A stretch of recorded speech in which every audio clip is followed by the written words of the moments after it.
Ming chant. So if you look in your chant book, it'll be an insert. It's actually spelled Hsinming. It's called the Shin Ming. Okay, and we're actually going to chant the whole Shin Ming together.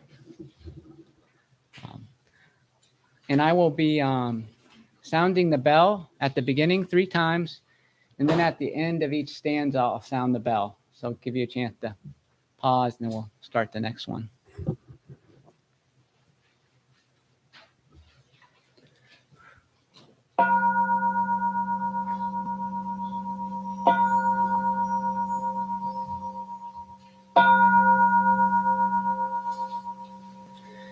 The great way is not difficult for those not attached to preferences. When neither love nor hate arises, all is clear and undisguised. Separate by the smallest amount, however, and you are as far from it as heaven is from earth. If you wish to know the truth, then hold on to no opinions for or against anything. To set up what you like against what you dislike is the disease of the mind. When the fundamental nature of things is not recognized, the mind's essential peace is disturbed to no avail. The way is perfect, as vast space is perfect, where nothing is lacking and nothing is in excess. Indeed, it is due to our grasping and rejecting that we do not know the true nature of things, live neither in the entanglement of outer things, nor in the ideas of feelings of emptiness. Be serene and at one with things, and erroneous views will disappear by themselves. When you try to stop activity to achieve quietude, your very effort fills you with activity. So long as you remain attached to one extreme or another, you will never know oneness. Those who do not live in the single way cannot be free in either activity or quietude, in assertion or denial. Deny the reality of things, and you miss their reality. Assert the emptiness of things, and you miss their reality. The more you talk and think about it, the further you wander from the truth. So cease attachment to talking and thinking, and there is nothing you will not be able to know. To return to the root is to find the essence, but to pursue appearance or enlightenment is to miss the source. To awaken, even for a moment, is to go beyond appearance and emptiness. Changes that seem to occur in the empty world, we make only real because of our ignorance. Do not seek for the truth, only cease to cherish opinions. Do not remain in a dualistic state. Avoid such easy habits carefully. If you attach even to a trace of this or that, right and wrong, the mind essence will be lost in confusion. Although all dualities arise from the one, do not be attached even to the ideas of this one. When the mind exists undisturbed in the way, there is no objection to anything in the world. And when there is no objection to anything, things cease to be in the old way. When no discriminating attachment arises, the old mind ceases to exist. Let go of things as separate existences, and mind too vanishes. Likewise, when the thinking subject vanishes, so too do the objects created by mind. The arising of others gives rise to self. Giving rise to self generates others. Know these seemingly two as facets of the one fundamental reality. In this emptiness, there two are really one, and each contains all phenomena. If not comparing nor attached to refined and vulgar, you will not fall into judgment and opinion. The great way is to bracing and spacious. To live in it is neither easy nor difficult. Those who rely on the limited views are fearful and irresolute. The faster they hurry, the slower they go. To have a narrow mind and to be attached to getting enlightenment is to lose one's center and go astray. When one is free from attachment, all things are as they are, and there is neither coming nor going. When in harmony with the nature of things, your own fundamental nature, you will walk freely and undisturbed. However, when mind is in bondage, the truth is hidden, and everything is murky and unclear. and the burdensome practice of judging brings annoyance and weariness. What benefit can be derived from attachment to distinctions and separations? If you wish to move in the one way, do not dislike the world of senses and ideas. Indeed, to embrace them fully is identical with true enlightenment. The wise person attaches to no goals, but the foolish person fetters himself or herself. There is one Dharma without differentiation. Distinctions arise from the clinging needs of the ignorant. To seek mind with the discriminating mind is the greatest of mistakes. Rest and unrest derive from illusion. With enlightenment, attachment to liking and disliking ceases. All dualities come from the ignorant inference. They are like dreams, phantoms, hallucinations. It is foolish to try to grasp them. Gain and loss, right and wrong. Finally, abandon all such thoughts at once. If the eye never sleeps, all dreams will naturally cease. The mind makes no discriminations. The 10,000 things are as they are, of single essence. To realize the mystery of this one essence is to be released from all entanglements. When all things are seen without differentiation, the one self-essence is everywhere revealed. No comparisons or analogies are possible in this causeless, relationless state of just the one. When movement stops, there is no movement, and with no movement, there is no stopping. When such duality ceases to exist, oneness itself cannot exist. To this ultimate state, no law or description applies. For the realized mind, at one with the way, all self-centered striving ceases. Doubts and irresolutions vanish, and the truth is confirmed in you. With a single stroke, you are freed from bondage. Nothing clings to you, and you hold to nothing. All is empty, clear, self-illuminating, with no needs to exert the mind. Here, thinking, feeling, understanding, and imagination are of no value. In this world, as it really is, there is neither self nor other than self. To know this reality directly is possible only through practicing non-duality. When you live this non-separation, all things manifest the one, and nothing is excluded. Whoever comes to enlightenment, no matter when or where, realizes personally this fundamental source. This Dharma truth has nothing to do with big or small, with time and space.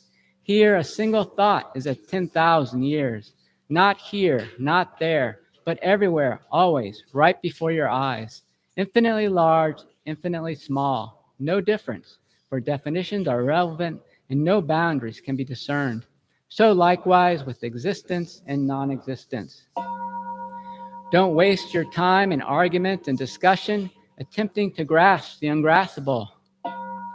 Each thing reveals the one manifests as all things. To live in this realization is not to worry about perfection or non-perfection. To put your trust in the heart-mind is to live without separating. And in this non-duality, you are one with your life source. Words, the way is beyond language, for in it there is no yesterday, no tomorrow, and no today.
You can now pull out your incense offering page, and we're going to prepare to light the incense.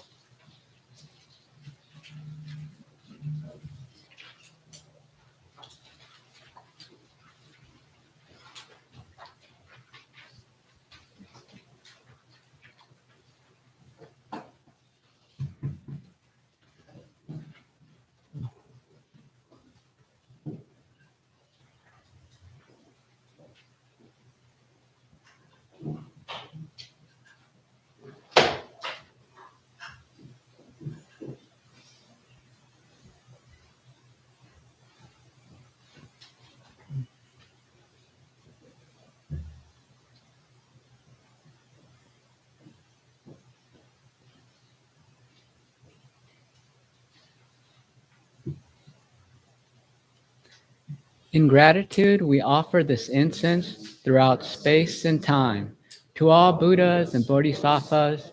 May it be fragrant as earth herself, reflecting careful efforts, wholehearted awareness, and the fruit of understanding. Slowly ripening, may we and all beings be companions of Buddhas and Bodhisattvas. May we awaken from forgetfulness and realize our true home.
Morning. My name is Kunga Nyima. I'm one of the Dharma teachers here at the temple. Let's start today by standing up and greeting each other silently.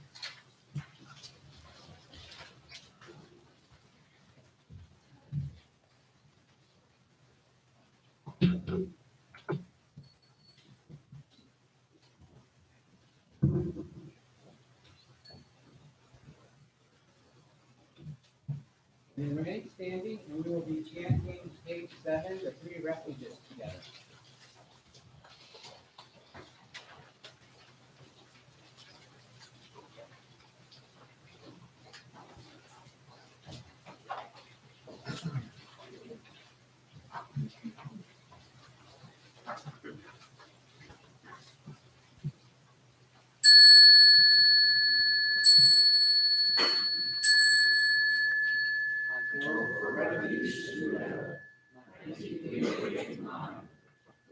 Source of understanding and compassion must be cultivated to be known fully.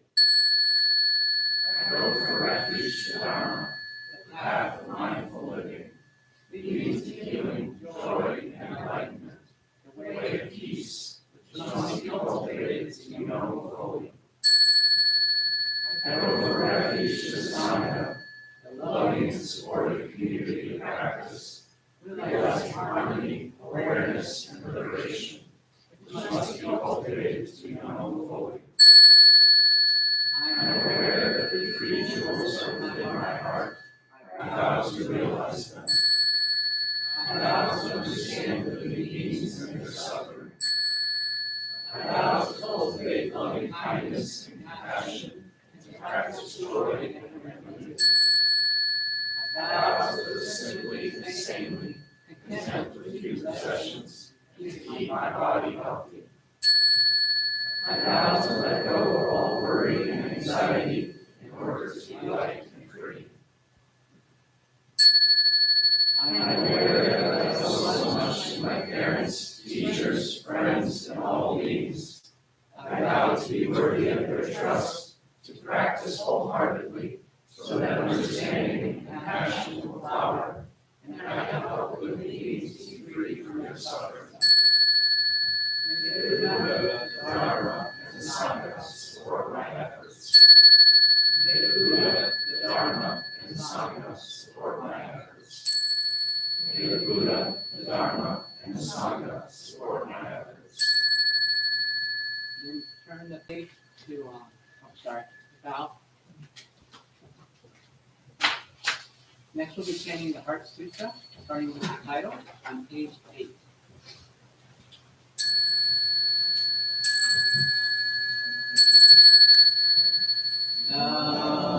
Dhamma Prajna Paramita Hridaya Sutra. The Bodhisattva of great compassion, from the deep practice of prajna, paramita, perceived the emptiness of all 5 skandhas, and delivered all beings from their suffering. O Shariputra, form is no other than emptiness, emptiness no other than form. Form is emptiness, emptiness form. The same is true of feeling, thought, impulse, and consciousness. O Shariputra, all dharmas are empty.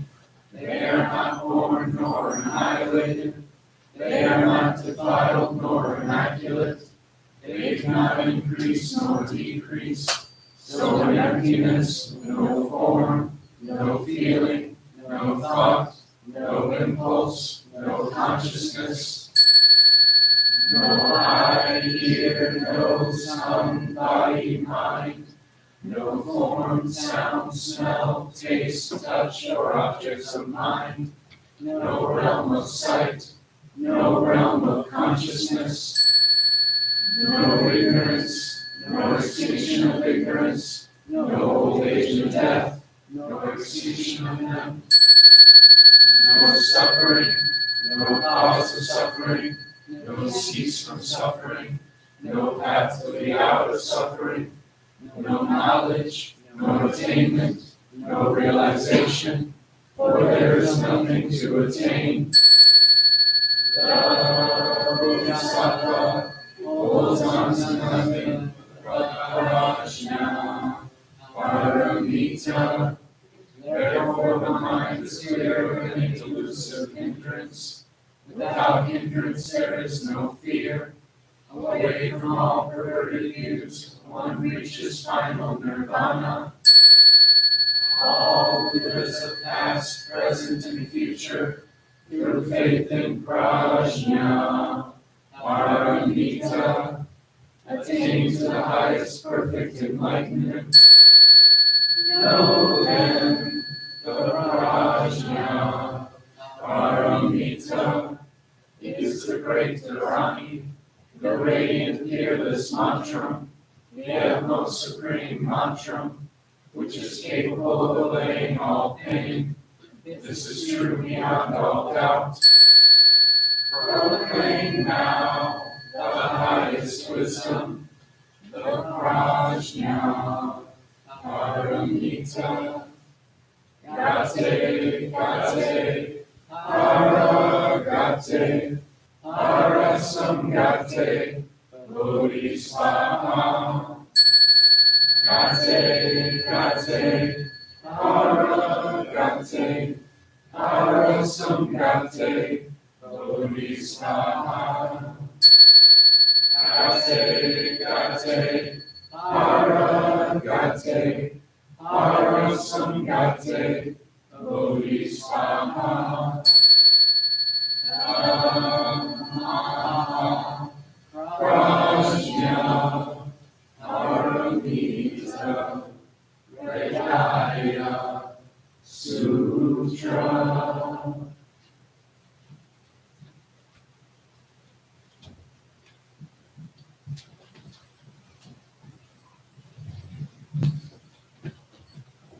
Please sit.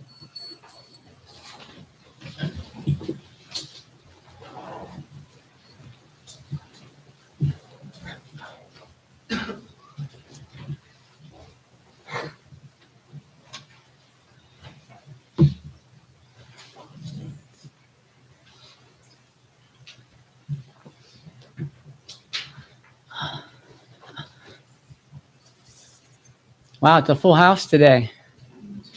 That's really wonderful. So like I said before, my name is Kunga Nyima, and I'm one of the Dharma teachers here. And usually when I'm preparing for a talk, about a month before, I'll have the talk written. And I'll just kind of be running it over in my head and maybe in figuring out what I want to add or good examples to use.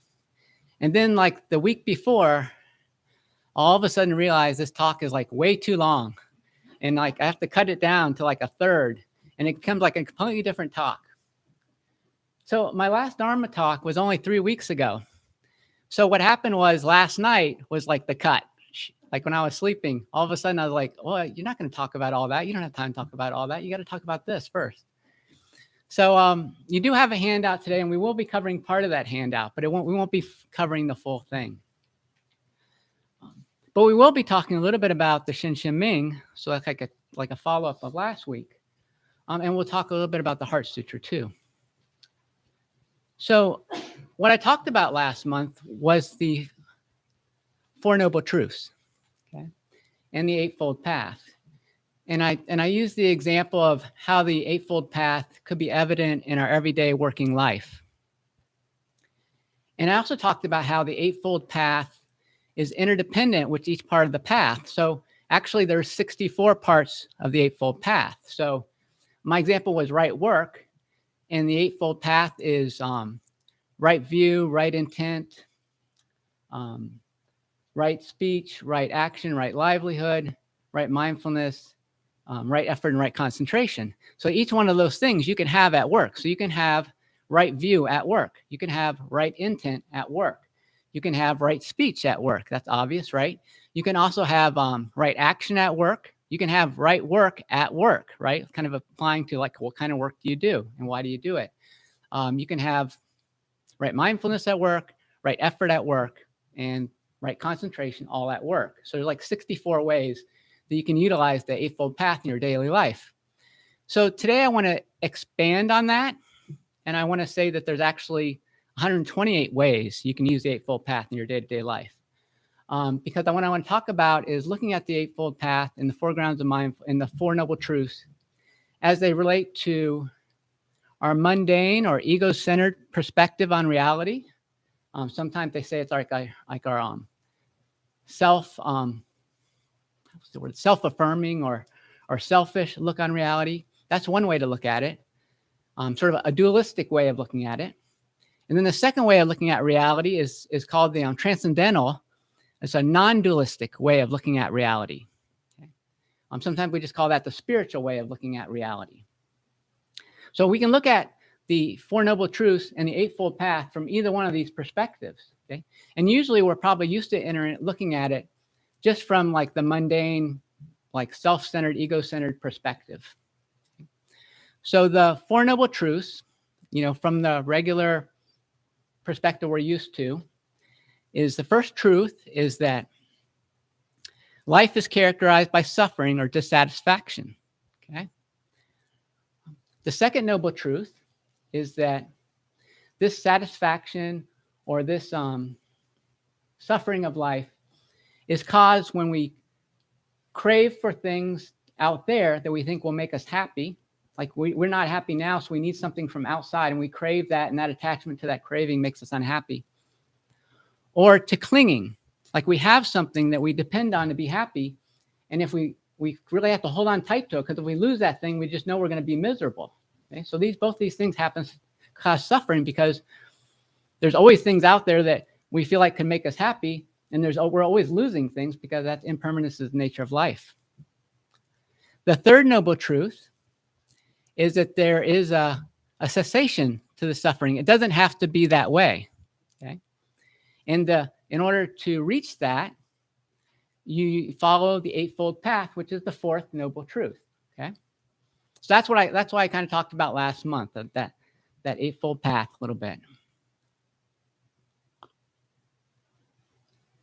So if we go back on the Four Noble Truths, and let's look at them from a transcendental perspective. And I guess before I want to do that, I want to talk a little bit about the Shin Ming and also the Heart Sutra.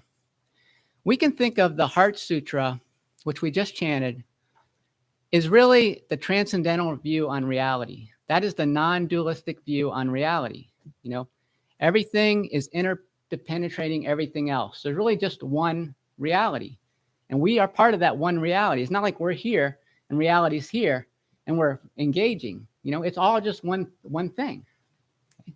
So that the emptiness in the Heart Sutra is really all about that interdependence or interconnectedness. Thich Nhat Hanh says inner being of reality. We're interdependent with everything that exists. We couldn't exist without everything else, right? So the Shin Ming, which we chanted at 9:30 if you were here, and you have a copy of it in your chant book. And last week, Yang Su talked about it, is kind of like trying to help us move from a dualistic to a non-dualistic perspective. It's constantly challenging us with that paradox, right? It's telling us when we start to distinguish between right and wrong, then we lose the one. It's telling us that everything is connected to the one. It's telling us we can't talk about it. It has all these examples, all these great examples of how that we can't use a dualistic perspective to understand non-dualism, right?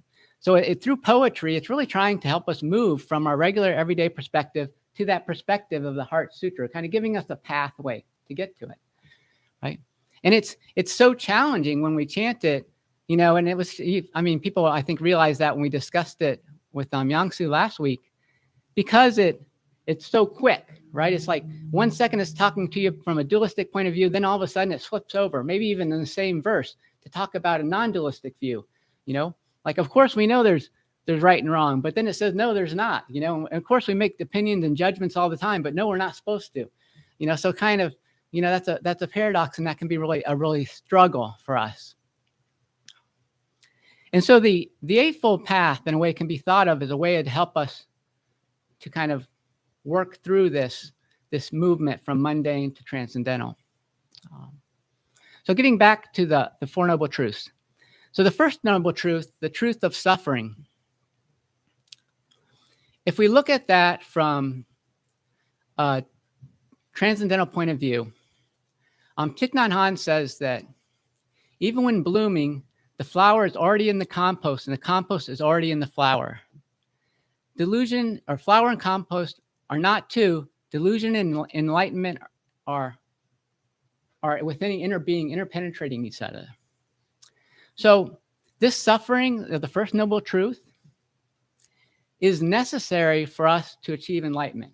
We can't get to enlightenment if we don't have that suffering there for our life. Think of that suffering as the compost and enlightenment as the flower. The flower cannot exist with the compost without the manure, right? There's no way to get, a flower just can't appear in the air. It really needs the soil and the compost to live in. So this suffering that we're encountering in our life from the transcendental perspective or the spiritual perspective is really the compost. Even though we're trying to overcome it, we can't live without it. And now the next part, the cause of suffering. So the cause of suffering is not just that we're craving and clinging for things. It's just that we want things to be different than they are. So that's it. If we were just happy with the things they were, no problem, right? You don't need anything else to be happy, and there's nothing that you can lose that can make you unhappy. You're just not attached to the way things are. So that's the transcendental view of the cause of suffering. We just want things to be different. If we could just accept that things are going to be different and not attach to them not being different, we'd be okay. And then the cessation of suffering is kind of like, well, it's sort of paradoxical, right? We need the suffering to develop. It's just the attachment to the suffering is the problem. If we realize that as long as we don't attach, as long as we don't be attached, it's okay for a week. We're going to have ups and downs in our life. If we can just accept that, and not get all caught up in it, then that's the truth of the cessation. So the Eightfold Path is really instructions on how to make compost out of the suffering of the First Noble Truth, right? It's just telling us how to take that suffering, utilize it in our life so that it's part of our practice, part of our development.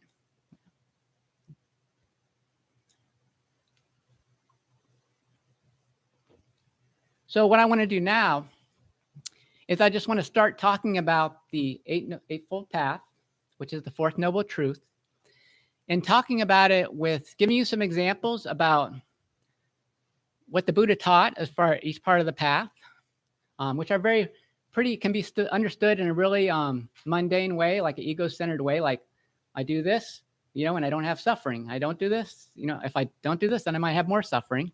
And they can also be understood in a transcendental way, a more spiritual way. Okay? So, and I did give you a handout there called the Mutual Supporting Rings of the Eightfold Path. And I'm going to kind of be using that as a guide, and that we can kind of help you kind of follow along. So the idea is that usually we think of the Eightfold Path as kind of being like a list, right? And like first is, number one is right view, and then you go all the way down to the bottom is right concentration. You kind of work your way through the list, right? But what I'm saying is that all these different parts are interconnected and intersupporting of each other. So I thought that maybe it's more like a mandala, like a diagram, which we could use to describe it. And so I made this image, it's kind of like a target, right, for archery, right? It's all these different rings, and each ring is contained within the other. So the outermost ring is right view. And then that goes all the way around. Everything else is resting in right view. We have to have right view in the beginning. The whole rest of the path is worth nothing without right view. And then from there, it goes all the way up to right concentration. Okay. So the idea is that each part of the ring is supporting each other. So when the Buddha talked about right view, he kind of I'm simplifying it into these 3 different ways of understanding right view. Now, sometimes people have a concern with using the term right, like that seems dualistic, right? Right and wrong, why don't we say something like skillful? But I think that it's kind of important to use the term right. Thich Nhat Hanh gives an example using mindfulness. He says that you can have like a thief who is like a really good thief. He's really mindful. He can break into your house without you even knowing he's been there until later you realize that things are gone, okay? He can be really mindful in his job. But if he's not ethical, if he's a thief, it doesn't matter, It's that you have to use the mindfulness for the right purpose. So I'm going to continue to use the word right because I think the ethical part is so important to the Buddhist path, even though it's dualistic. So the first way to understand right view is to understand it as the basic way is the Buddha said that you can't really follow the Eightfold Path if you can't discriminate between right and wrong.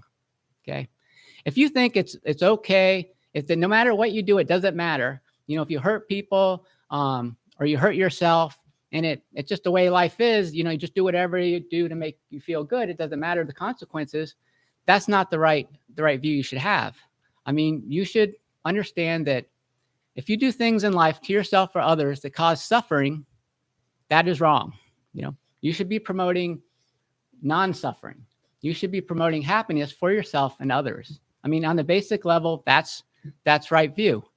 Knowing the difference between right and wrong and choosing to follow what is right, what is going to reduce the suffering for yourself and others and promote happiness for yourself and others.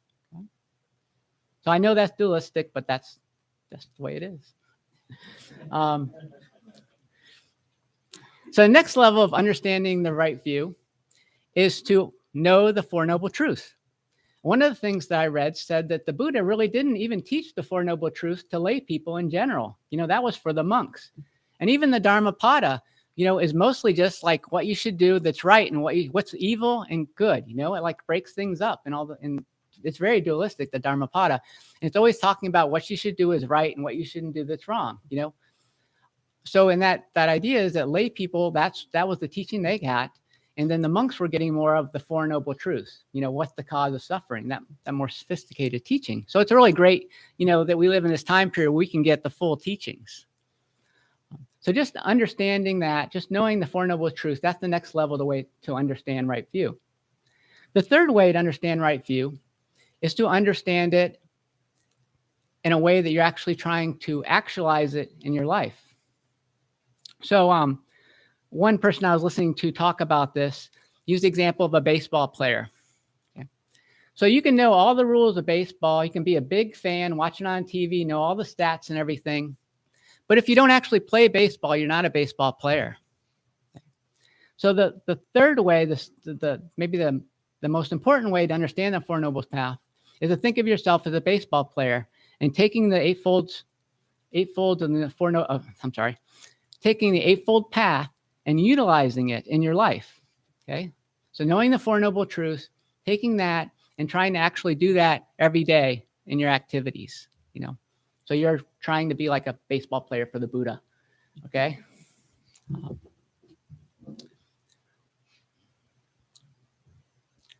I think I had another way to understand this. I guess the next way to understand right view is just to understand that there are these two perspectives on reality. There is this self-centered, ego-centered, mundane perspective, which we use in our normal everyday life to keep us, keep our stomachs full, keep a paycheck coming in, to build relationships with other people. And then there's this other perspective, our spiritual perspective, which is a little bit different, a little bit broader. It's not so caught up in the day-to-day, this is what I need to do at this moment, but it's kind of looking at our long view and how do I live a meaningful life? Okay. And I think that, that's a right view that would be, all encompassing. So that's the outside ring. The next ring is right intent. So you can see we're not going to get to all these 8 rings today, right? We'll probably stop with right mindfulness. So right intent, the Buddha talked about right intent in three different, or at least I simplified in three ways. Okay, to contemplate goodwill towards others, and to avoid contemplating ill will towards others, to contemplate non-harming towards others, and to avoid contemplating harming others, and to contemplate renunciation, and to avoid contemplating greed. Okay? So right here, the Buddha's thinking about, I think he's thinking about karma, He's thinking about the fact that if we act in ways in our life that cause suffering for others, through ill will or harming, that it's going to come back. We're going to experience the results of that. If I'm at work and I yell at my boss, I feel really good. I storm out of the office, and then I get fired. If instead, I try and work through my issues with my boss, I try and be a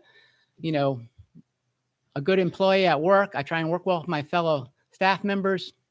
My workplace in general becomes a more joyful place to work. I enjoy going to work more if I like my job. And, part of my liking that job is, building on that job.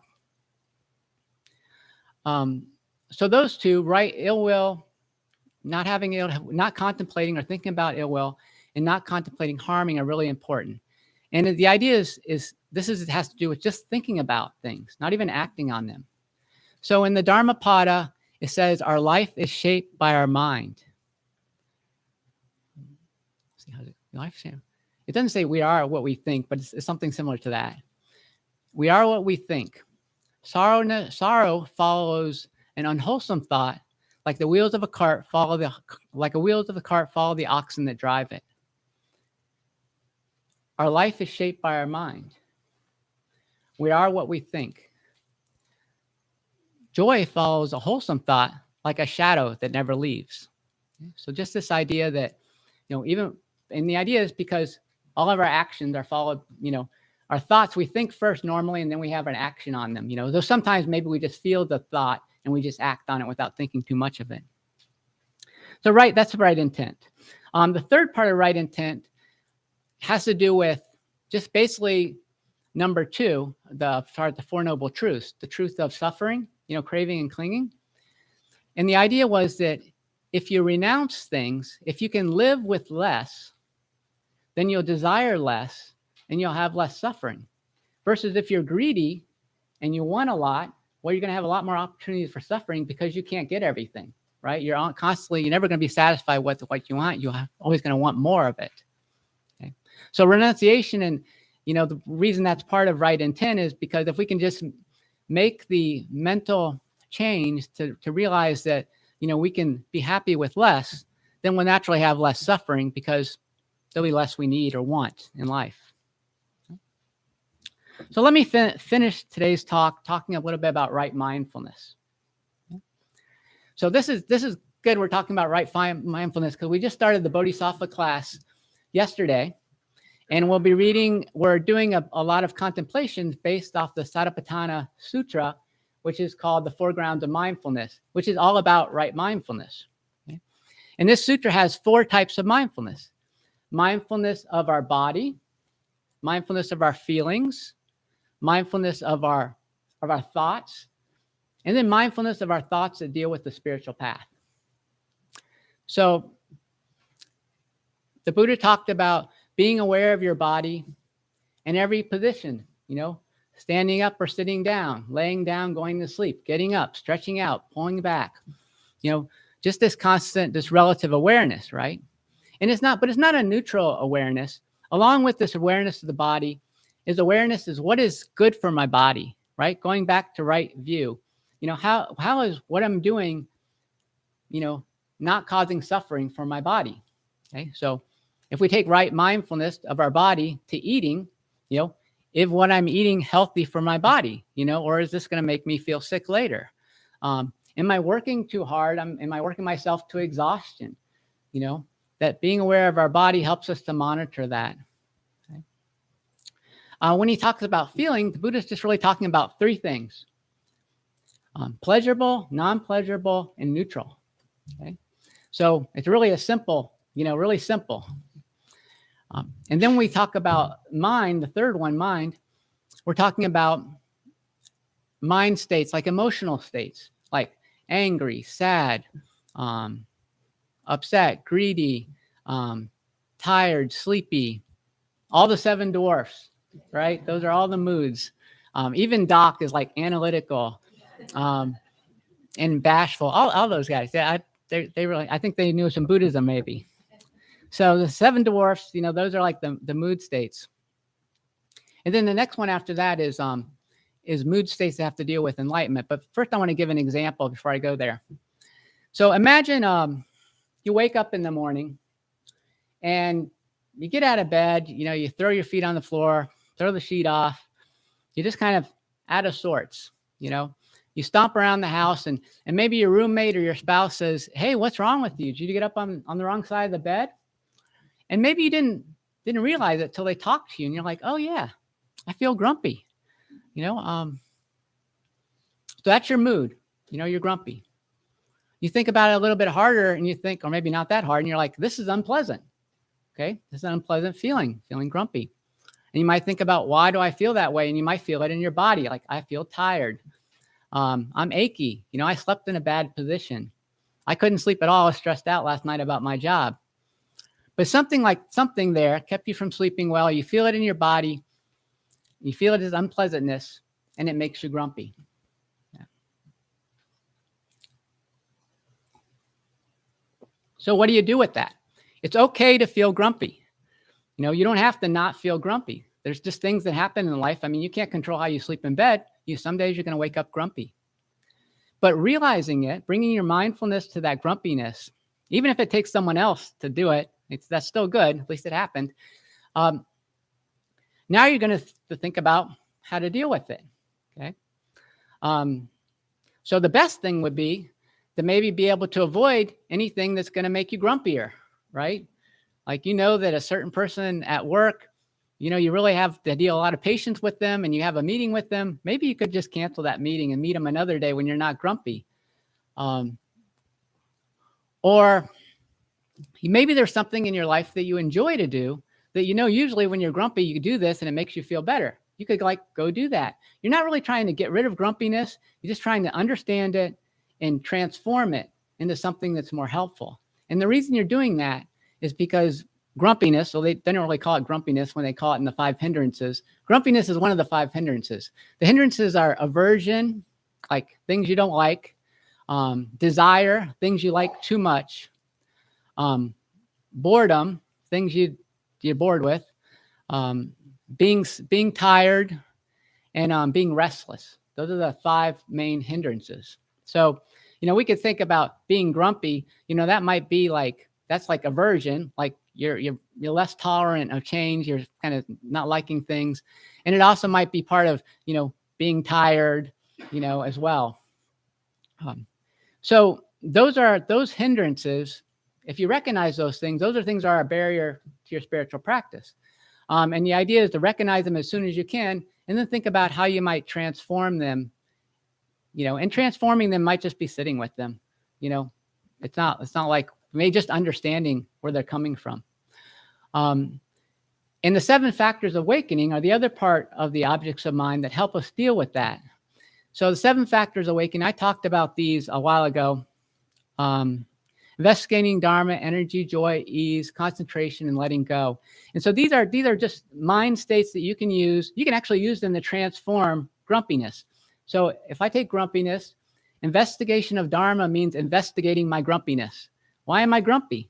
If I just spend a lot of time thinking about what's causing me to be grumpy, all the causes and conditions, after a while, I probably won't be grumpy anymore because I have a whole different mind state, like that Doc, some Doc from the 7 Dwarfs, the Doc state, like looking at grumpy. And the idea is that by recognizing that there's these factors, and luckily there's 7 factors of awakening that help us with our practice, and only 5 that are hindrances. So we have more on the one side, really can help us develop our practice. So like I said, I'm not going to be able to talk about everything, so I'm just going to stop there at right mindfulness. And then we're going to go ahead and sit for our meditation.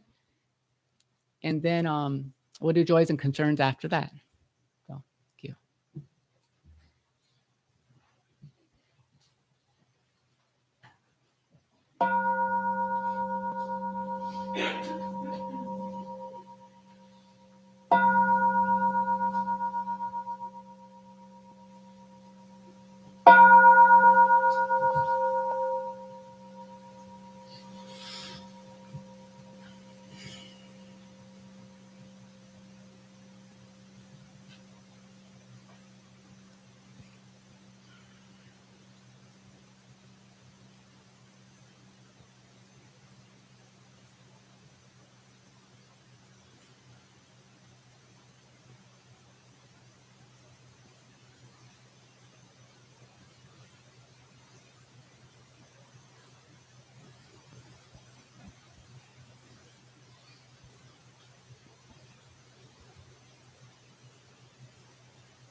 So since we just sat a little bit, I thought I'd say a few things about that because I think there's some people here who are new and may not have sat before. So sitting meditation fits right into the last thing where I was talking about, foreground to mindfulness, awareness of your body. And so when we're sitting, the basic instruction is to try and sit up straight. A lot of people will sit in chairs because, we're not used to sitting on the floor here, but 2,500 years ago, when the Buddha first taught meditation, they were all sitting on the floor. It was what they did. It's great if you can get to sit on the floor, but sometimes it takes a while to get there, right? You got to get stretched out. So if you're not comfortable sitting on the floor, it's just a matter of kind of working your way to it. If you need to sit in a chair, that's fine. If you are sitting in a chair, just try and keep your feet flat on the floor. Try and sit up straight. Chogun Trungpa always used to say, keep good head and shoulders, like shoulders back, head, chin tucked in. So you kind of like a nice straight line on your spine. And then you're going to bring your awareness to your breathing as that enters your body. And I think and the idea is just to be aware of it and not control it. And for me, it's easier to be aware of it up at my nostrils than it is in my stomach, because if I'm aware of it in my stomach, I try to control it. And I'm always like trying to take deep breaths. But I still do that, but when I'm aware of it on my nose, I think it's less of an issue. So being aware of your breath as goes in and goes out. And you're just kind of, what we're trying to do is develop a tranquility or a calmness to our mind. You notice that your mind will always be throwing out thoughts. You're always having thoughts go on there. You may not be aware of it, but once you start sitting there quietly, you realize that, there's lots of thoughts going on there. And that's okay. That's just the nature of your mind. Your mind's your brain is like your stomach. Your stomach going to use digestive acids to break down food all the time. If there's food in there, it's going to break it down. Your brain is going to put out thoughts to digest your experience that you're experiencing in your life. That's what it does. It just puts out thoughts. And as you get a sense of calmness, you'll be more aware of your thoughts, and they'll settle out a little bit. So it's not quite so much restlessness in there. So that's all I wanted to say about that. So what we like going to do at this part is we call it joys and concerns, and it's an opportunity for us in the Sangha to share in a few words, 1 or 2 words, things that are bringing us joy, so that we can share this with the rest of the Sangha, and we can all practice sympathetic joy, which is in sharing the joy of others. Or we can share something that's a challenge to us, and then we can all kind of share in that suffering and offer, our support to you, just quietly, just through our feelings. So if you could just keep your, and then after we get done sharing all the joys and concerns, we'll take like a minute just to kind of sit with that.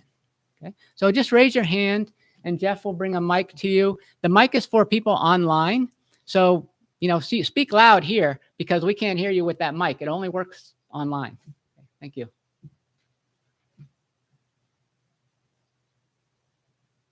And I can go first to start us off. So I think I mentioned this before. My mother-in-law has dementia, and we recently moved her into assisted living, and not really going well. I don't know if we waited too long or she was just declining, probably a combination of the different causes and conditions. But now, she's got to go to a more higher level of dementia unit. So that's causing a lot of suffering for our family, because it's really hard to see her go through that. And it's really stressful to kind of figure out how to get her comfortable. So thank you.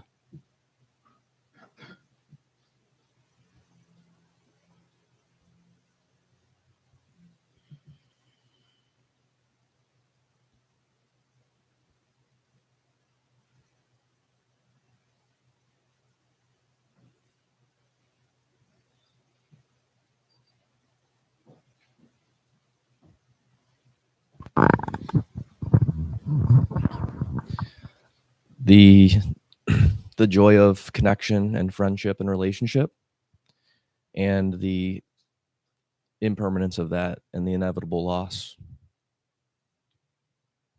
People in our lives that we care about, that whether that's because they pass on to, through this life, or have to leave and go somewhere.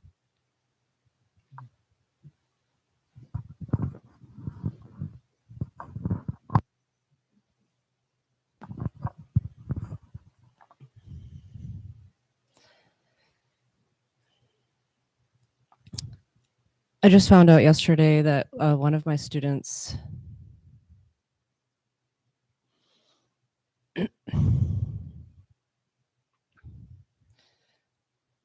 was shot last weekend in an incident related to his race. And while he's physically okay, I am concerned for him and his family right now. Thank you.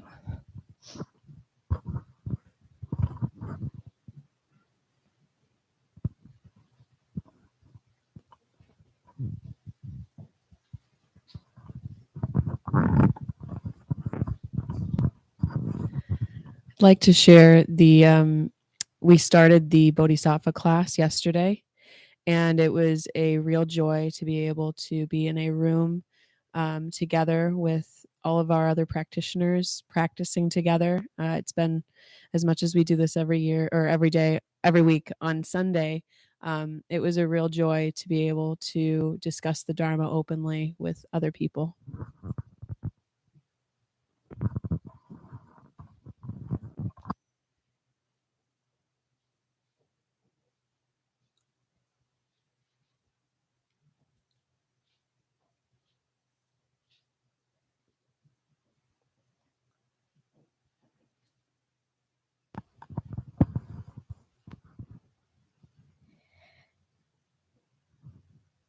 It is really so, like, when you're in this room that you haven't been in before, it's really hard because, like, you have to experience it.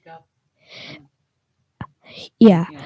So the microphone doesn't work. You have to talk loud. Oh yeah. So, like, it's hard. It's kind of a little experience when you've, like, not been in a room or something like that.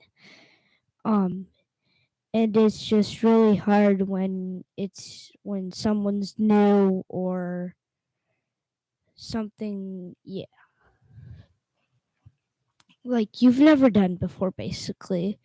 So yeah.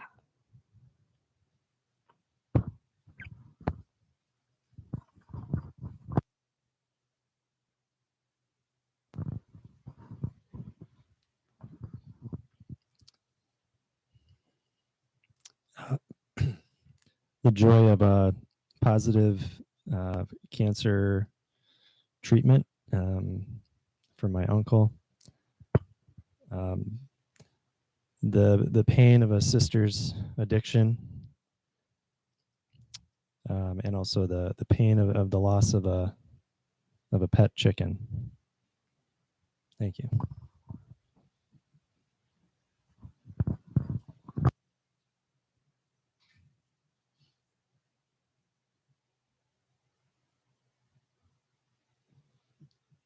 Thank you. We'll have a minute of silence.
Right. We'll have some announcements.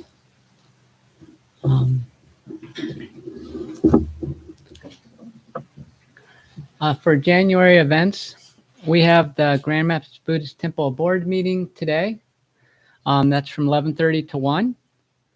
Sangha members are invited to observe if they're interested. It's right here. We have Buddhist-based recovery meetings, Mondays at the temple or via Zoom, Wednesdays at the L&O Club on College Avenue, 1020 College Avenue, and Fridays at the temple. You can join via Zoom also. We are looking for volunteers to help with incense lighting. We have 2 people that light incense right at the beginning of service, and also at greeters at either door. And so I have a sign-up sheet, but I don't have it out. So if you're interested, especially people in the Bodhisattva class, who's as part of your requirement is to participate in a community supportive activity. It could be here at the temple or somewhere else. But if you want to help support the temple, being an incense lighter or a greeter or any of the other things, just email me. Or write your name on a piece of paper and stick it in the Dana box. But we will have, I'm going to have electronic sign-up sheet, just a little slow in getting it on board. So. Yes, we need also, yes, we have a person, Keith today is doing it for us today. John does it sometimes too. And also, forgot your name right now. Will does it, and Keith. So we have we always use extra people to make sure that our YouTube and our Zoom is online so we can have our services available to people. You know, it's really a wonderful service. Not every place has that. Ever since COVID started, if you want to go back and see one of the previous talks, like I did a talk on the 7 Factors of Awakening. If you want to go back and see that talk, you can just look online, on our YouTube page, and you can see the whole talk. Any of the talks from the past, if you want to review it after temple, you can go online after Monday and it'll be on there for you to check it out. But we can't do that without our tech team. And so we're really happy to have them, and we're looking for people to add to that rotation. Thank you. When John resurrects, please see me afterwards. Any other announcement? Is there a Donna announcement you want to do?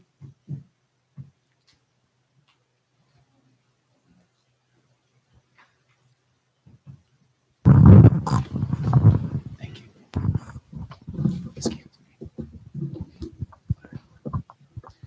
Good morning. My name is Jake.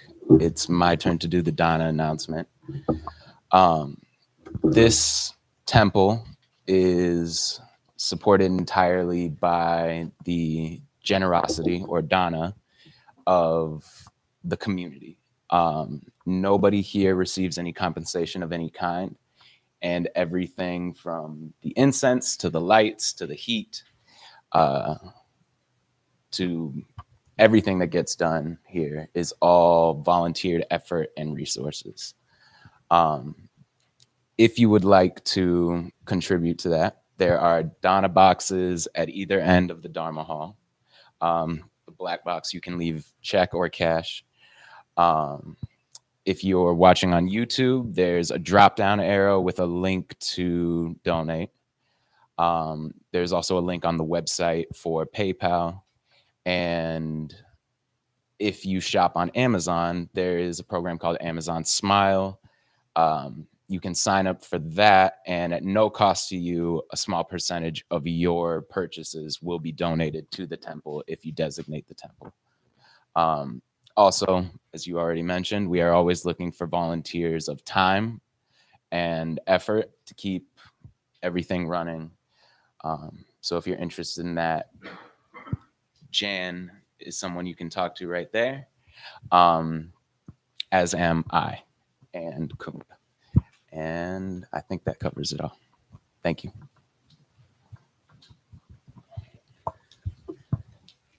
Please stand and we'll recite the closing gathas on page 9 in the chant book.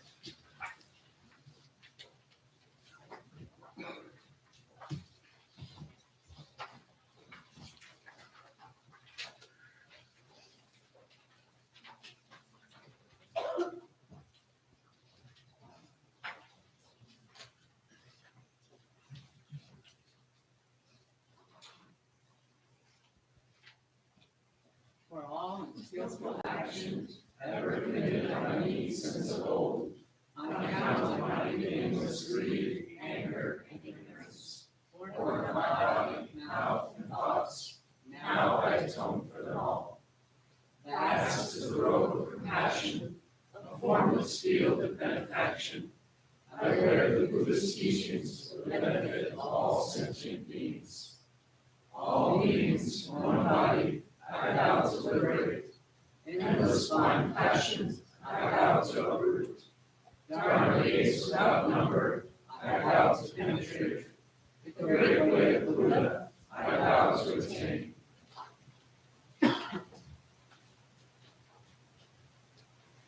And if we could have the side face here, everything to the center, and we'll bow to each other. Thank you. We have tea downstairs. Do you want to do socialization? And please just, there'll be someone going around to collect the can books, so you can just give them to them. Thank you.